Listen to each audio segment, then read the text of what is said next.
The Opaque News.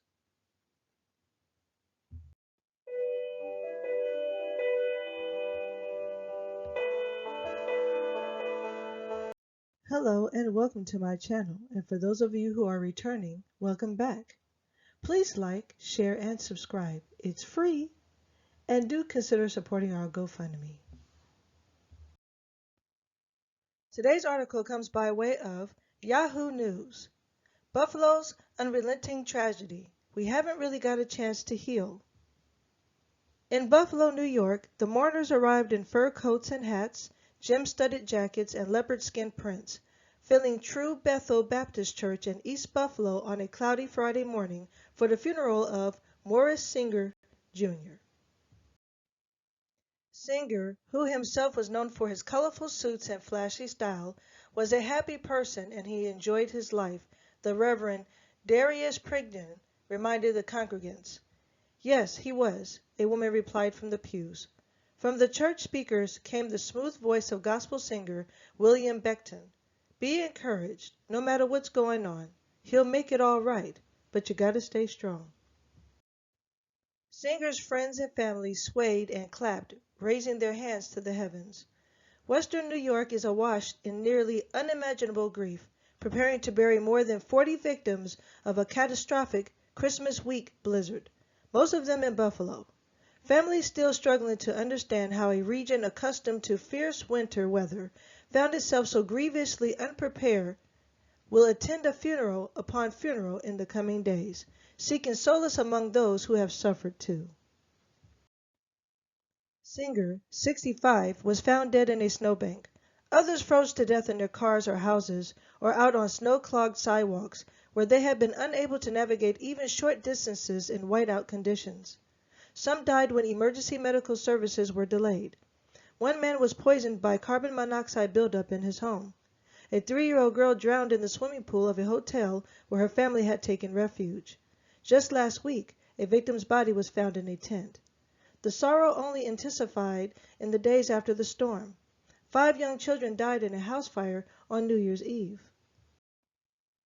Black residents have been hit especially hard.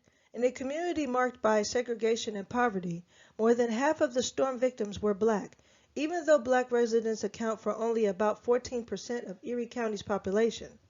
The disaster followed the massacre of 10 black people at a top supermarket in East Buffalo at the hands of a racist gunman last spring.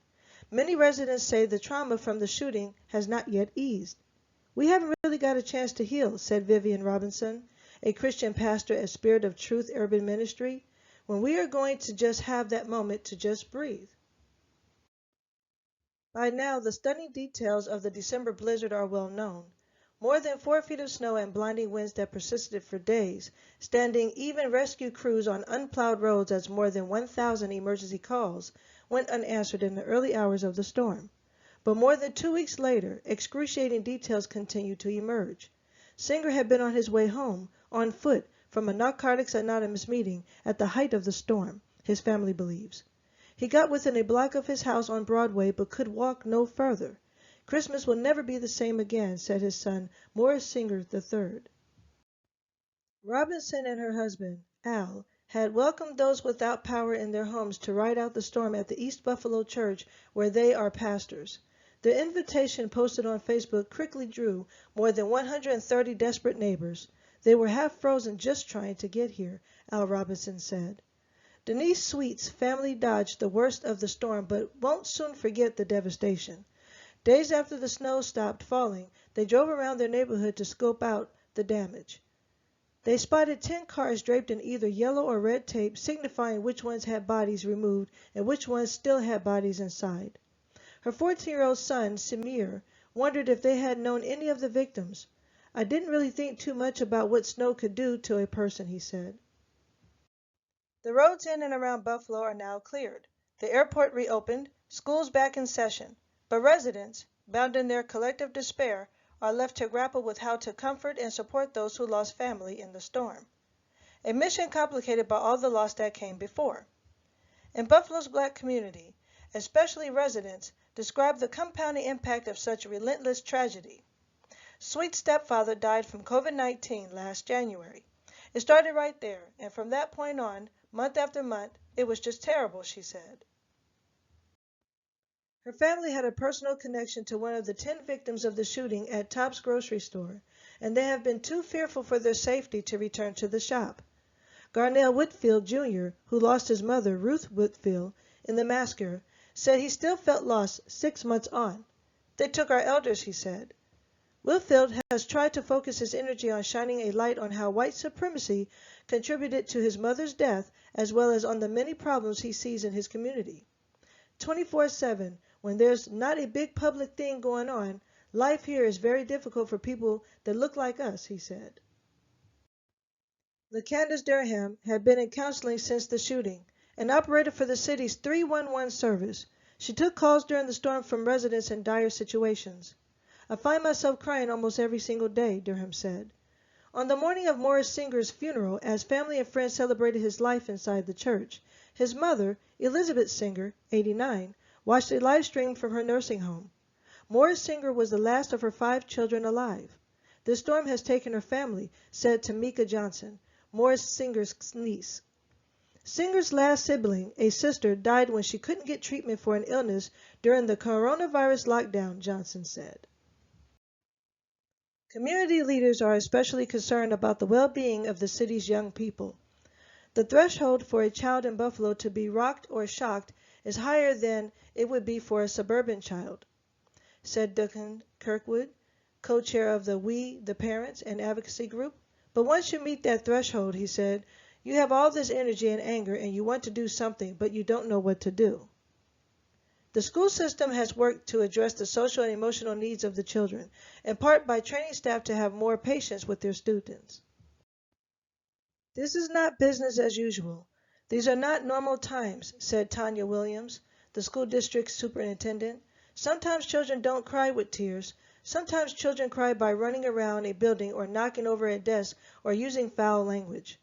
In some quarters, the community's grief has been tinged with anger, directed at political leaders who they believe did too little to prepare for the storm. The great lesson that we have learned from all of these experiences is that the current regime that controls City Hall will not be coming to help us, said Henry Louis Taylor, Jr., a professor of urban studies at the University of Buffalo. Miles Carter, a local activist, went out to retrieve people trapped by the storm when he realized that the region's normal emergency systems had buckled. He was unsparing in his criticism of the local government. I think saying that the city was ill-prepared is giving them almost a way out, Carter said.